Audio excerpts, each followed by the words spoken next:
the effectiveness is limited. The problem for the government is that Labour have a tougher position than them on this, and that viewpoint that border restrictions should be toughened up is seemingly shared by some cabinet ministers, including reportedly the Home Secretary. This is a problem for Boris Johnson because it distracts from the more positive news on the vaccine rollout. It gives Labour an opportunity to oppose them on coronavirus restrictions, and it also, most importantly, plays into this Labour opposition narrative that they are going too slowly, and they have been throughout the pandemic. They've not gone far enough, fast enough. We do know that Priti Patel will make a statement next week on this and give more details. Perhaps that will be the point, Jane, when we find out when it will be introduced and how much those travellers coming to the UK will have to pay to stay in a hotel for 10 days.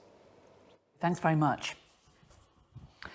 Well, on today's Sky News podcast, we discuss life on a COVID ward as medics continue to try to save lives. Sky's Jason Farrell has been granted access to London's Royal Free and Barnet hospitals as they treat patients who've contracted the virus. Well, it's available now wherever you get your podcasts. Weekly COVID deaths of care home residents has hit the highest level since April, new figures show. The Office for National Statistics report that there were more than 2,000 coronavirus-related deaths of care home residents last week. Well, Sky's Emma Birchley has been looking into those numbers in the newsroom. It's desperately sad, isn't it, Emma? Especially as they were the group that were to receive the first doses of the virus. Yes, so 2,364 deaths have now been recorded last week. So this is the week up to the 22nd of January amongst care home residents. Now, some of them will have died in hospital, but it's up 38% on the previous week, and it brings the total number of care home residents who've died to over 33,000 since the start of the pandemic. But as you say, they have been the focus for the vaccination programme, and actually, you know, a little bit more positive news is the fact that yesterday we were told that in England, care homes for the elderly have been offered, those in those homes have been offered the jab across the whole of England. So that's 10,000 homes where that jab has been offered. Now, to give you a look at the broader figures that we've received today from the Office of National Statistics, 8,422 deaths registered in England and Wales that mentioned COVID-19 on the death certificate in the week ending January the 22nd. That's the second highest total since the start of the coronavirus pandemic, and an increase of 1,177 deaths compared with the week before. And just to give you a broader look at that, it means that deaths involving COVID accounted for 45% of the total number of deaths in England and Wales during that week, which is the third week of January. It's the highest number that we've seen throughout the pandemic. And when you look at England, in each region, we've seen the number of deaths rise, with the highest number being in the southeast. A little bit more positive news for Wales. Their total number of deaths has fallen slightly, a fall of 4%.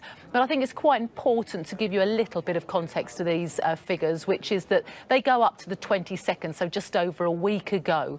They are very comprehensive figures, but they're not as timely as the ones we get every day, usually around 4 o'clock from the government. Now, those, when you compare week on week, actually we've seen a 7% fall in the number of deaths. So maybe next week there will be some more positive news from the ONS.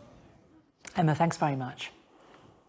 Well, let's take a look at some of the day's other news. And physical Brexit checks at Larne and Belfast ports have been suspended amid concerns for staff safety. It comes after graffiti opposing the Irish Sea border was painted in some loyalist areas of Northern Ireland in recent days.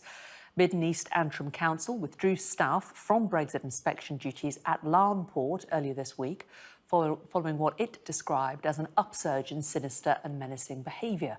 The EU has also withdrawn their staff from duties at the port. We'd received intelligence that there was individuals taking registration plate numbers from staff who were coming to and from the port. So that was quite sinister. And you know, for us as a council, our utmost, as I mentioned, our utmost priority is the safety of our staff, and we had to act quickly to ensure their safety. 237 people have reportedly been detained in Moscow as Alexei Navalny appeared in the dock this morning. A Russian court is determining whether the Kremlin critic should spend 3.5 years in prison. Authorities claim the opposition leader failed to comply with conditions of a suspended sentence, which he denies. Russian administration now are in panic. They could stop this escalation in a day when Alexei Navalny arrived, 23rd of January, just ignore him. And I don't think anything like that will happen. But they didn't. They don't know how to react. And more people seeing this just decide to go on the street. Dubai has announced that it's closing all bars and pubs for the rest of February after a spike in cases after New Year's celebrations. Restaurants will need to close by 1 a.m, while crowd limits are to be placed on